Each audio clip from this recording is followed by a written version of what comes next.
Samantha, please give me some money. I'm all out of money right now. And look, my wedding is coming up, right? So right now I'm in need of all the money I can get. Huh? Angie, you need money from me again? I just gave you $1,000 a couple of days ago, right? What did you end up spending all of that on in such a short amount of time? Do you really need all this money right now? Come on! You're my sister-in-law, yet you're going to question me now? You should know that being a newly married couple means spending lots of money. I have to pay to go out and get all my beauty treatments and stuff like that. Well, I understand the need to spend some money after marriage, but you have a job right now, correct? So you should be making your own money, right? Asking me over and over for money is becoming a touch... What? You're my sister-in-law, and that's why I'm okay asking you all the time. And when you got married to my brother, it cost you a lot of money for the wedding, right? So you know that the wedding is costing me a lot of money now. That's not the problem, though, here. When I was getting married to your brother and having that wedding, I made sure to pay for everything myself. And when I did start to run low on funds, I went and started saving money by not spending much on food and electricity and so on. But with you, Angie, I'm not sure you're trying that hard to save your money. Are you wanting to say that I'm just splurging over here then? I just want to make sure that my wedding is the best wedding people have seen in a long time. And I'm worried that I might not make that happen. I have to look my best on that day, and I'm worried that what I'm doing is not enough. All right, I understand how you feel. But that's not the case with you right now. I'm talking about how most people will save up a lot of money for times like getting married and such. But you seem to be asking for money more than you are saving it. So, in other words, you're saying that you don't want to pay for the wedding? And that you don't like the idea of giving me money? I never meant it like that, Angie. I just want you to know that I'm not your purse. But the problem is that you have been asking me a whole lot recently to hand you money whenever you feel you're getting low on funds. What's wrong with you? I never meant to use you like a purse. You just happen to have a lot of money, right? You saved up a lot and are also bringing in large paychecks every month. So you should have the money to help a poor little girl like me out, right? Well, Angie, the reason that I save so much money and make a lot of it is because I want it in case of emergencies. It's not all for me to give away to you, okay? I think it's time you start thinking about saving money more often and continuously for your future that might have kids and things like that.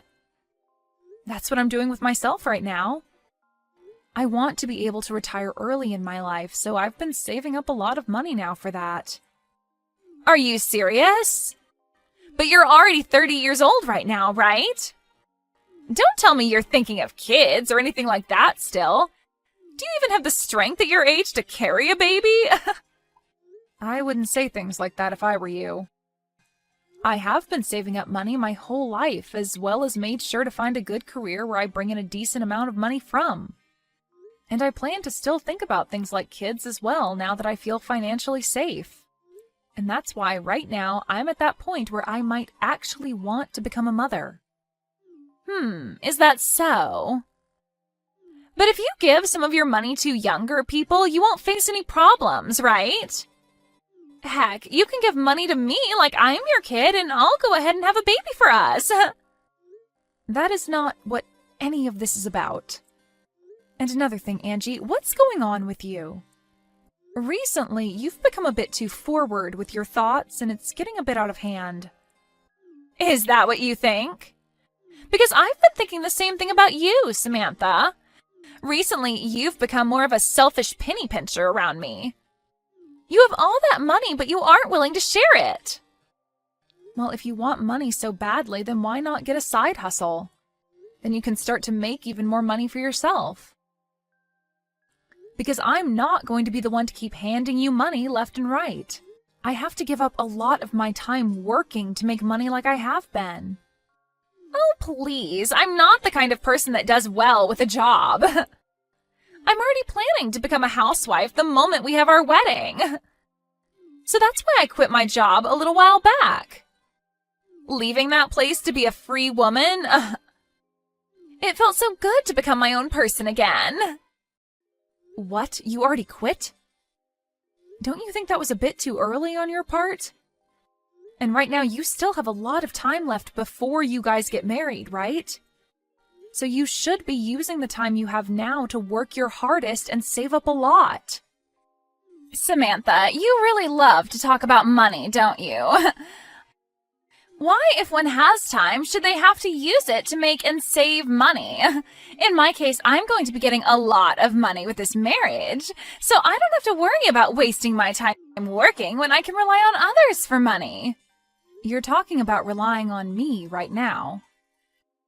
Well, you're one person that I rely on, but my fiancé is expected to be making bank in a few years more. So I think this marriage will be the turning point for me where I can cut ties with working. I'll be able to do whatever I want with no boss looking over my shoulders. What? Is your fiancé okay with you doing something like that? Of course he is. He said as long as I do the chores, he's okay with it. Then why aren't you asking him to give you money now? There shouldn't be a reason for you to ask me anymore, right?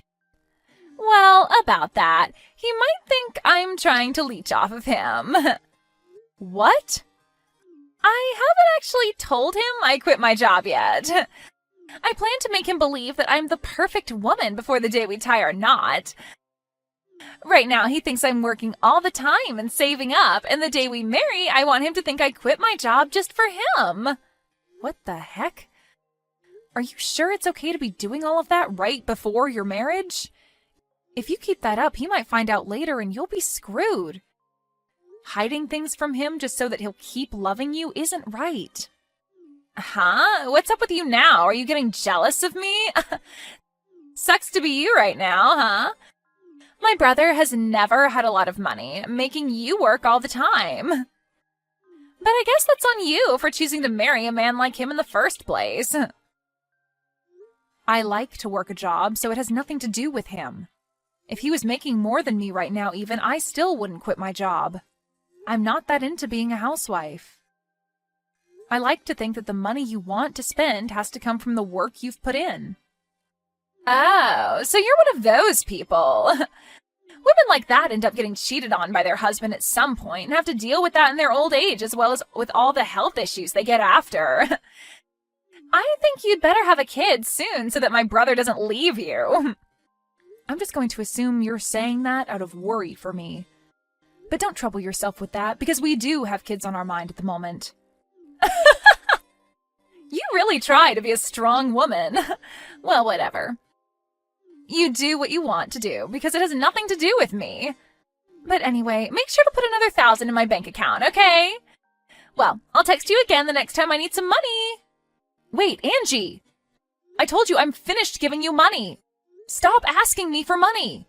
Hey, Seth, can you do something about your little sister? She's come back to me again asking for more money. But I've had enough of her and said no this time. What? She's at it again? I'm so sorry about her. She really has no clue what she's doing right now. I'll make sure to tell her again, but with a bit more seriousness this time. But what's worse is that she's told me she quit her job. And that's her reason for asking me all the time for money now. Don't you find all of this a bit strange now? I am not her eternal ATM, okay? What? She quit her job now too? I get that she wasn't making that much working there, and would come and ask me from time to time for money, but I think once she's married, all of this will be resolved. I'm sorry, but that girl has gone on with all of this long enough, Seth. Remember when we took a small vacation together and let her stay at our place?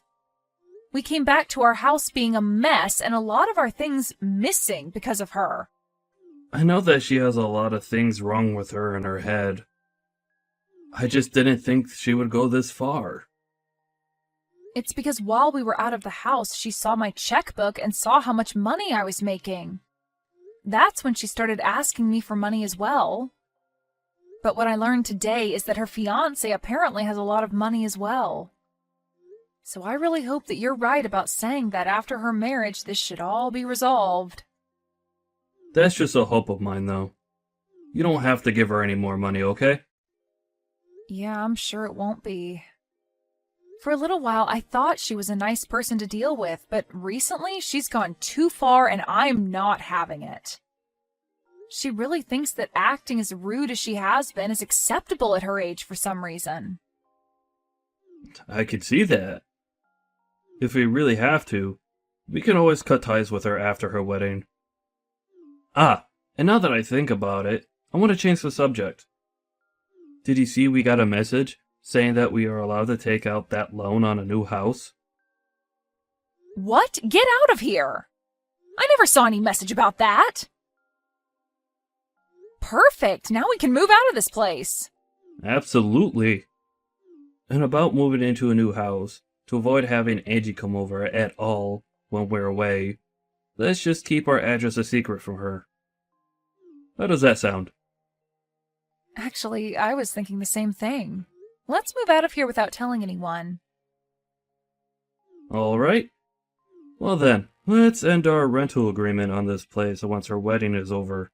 And then we can get out of here. Alright, that sounds great. Samantha? Can you make sure to bring me $30,000 as my wedding gift today? If you can make that happen, then I'll never ask you for any more money. I'll allow this payment to be your way of celebrating my big day. What are you talking about? $30,000 is not an amount anyone would give on your wedding day. But I'm your sister-in-law, and it's normal for you to want to give me a large amount, right? If you don't end up bringing me that $30,000, then I'm afraid you won't be allowed to attend my wedding. I'm telling you that the $30,000 is not only a gift for me, but an entrance fee as well now. And it would be terrible if the family saw that you never showed up to my wedding. They might think of you as a stingy and selfish sister who doesn't care about us. Oh, understood, Angie. So that's what you think of me being your sister-in-law? That's right. As long as you give me that last bit of that money, I'll no longer bug you anymore. I'll even consider you my real sister if you can give me that money. So I'm looking forward to that money getting to me. Then I'd like for you to pay me $60,000 for your wedding. Huh? What are you talking about? You haven't heard yet? I planned on paying for this whole wedding for you. I had worked for the group that put together this wedding before, and so I got a discount through them to give you this wedding. I was totally fine doing that for you because I believed you were like a cute little sister to me. Huh? Wait. The ones paying for this wedding should be my parents and my brother, right? Well, at first, that's what they'd all been saying. But then things turned into only your brother and I having to pay. Because your parents were kind enough to pay for part of my wedding back in the day. I didn't want to make them pay for yet another wedding again, so I told them that just Seth and I would pay, half and half. Huh? Are you kidding me?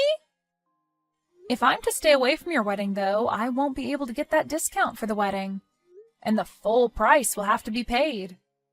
And after taking a look at the original cost, it'd be $60,000. And that would need to be paid by you. Well, good luck with that. You're lying. Wait. I never heard a thing about this.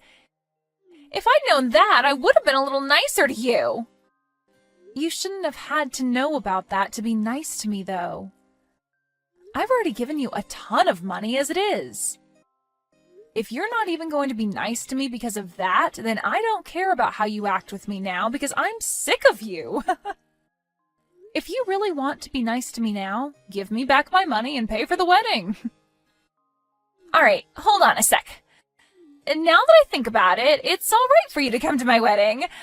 I won't make you pay that $30,000 anymore now. I don't need it anyway, so just pay for the wedding and I'll be set. I'm not paying for it now. I don't have the money anymore to be paying for a rotten girl like you. You would never be able to pay for a wedding like the one I put together for you anyway, so at the very least, you should be saying thank you for that first. All right, I'm sorry. Just come to my wedding now and make sure to pay for it. No. I'm planning on explaining all of this to your family right now as well. And then I'll head back home and enjoy my day off work. And Seth is with me right now, and he says he'll be coming home with me as well. If you're going to do that, then I'll come to you right now. I'll come to your house and start screaming at the top of my lungs and make all sorts of noise to make you guys pay.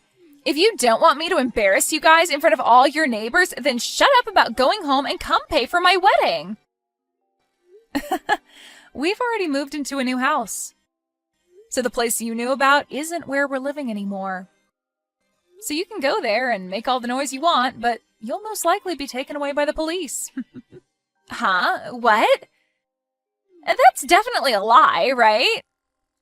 I'm not lying, Angie. I told you, I plan to go to the next phase of my life and hope to become a mother. So we've bought a house and we'll start to work on making babies and having a fun little family here. And since you'd be getting in the way of that, we're cutting ties with you. Wait, I get it now. I'll apologize to you for real now, so come back here. I really do not want my wedding to fall apart now. Well, for me, that's kind of what I want to happen to your wedding. And it's too late now to cry and scream about it. You really should have hidden those rotten intentions from me a little bit longer, right? But I think a rotten girl like you having her wedding fall apart around her and going to hell is a perfect ending. After that, Angie continued to cry to Samantha, asking her to pay for her wedding and everything. But Samantha made it clear she wasn't paying anymore and proceeded to block Angie's number. This then led to Angie's fiancé losing faith in his bride after the news spread, and the wedding was finally brought to an end. Angie ended up having to pay for all the cancellation fees for her wedding, and her getting to marry her fiancé was also long gone. Right now, it seems as though Angie is living the worst time of her life. But as someone who could never thank anyone for the money she constantly took from them, her having to go through this kind of hell is only natural.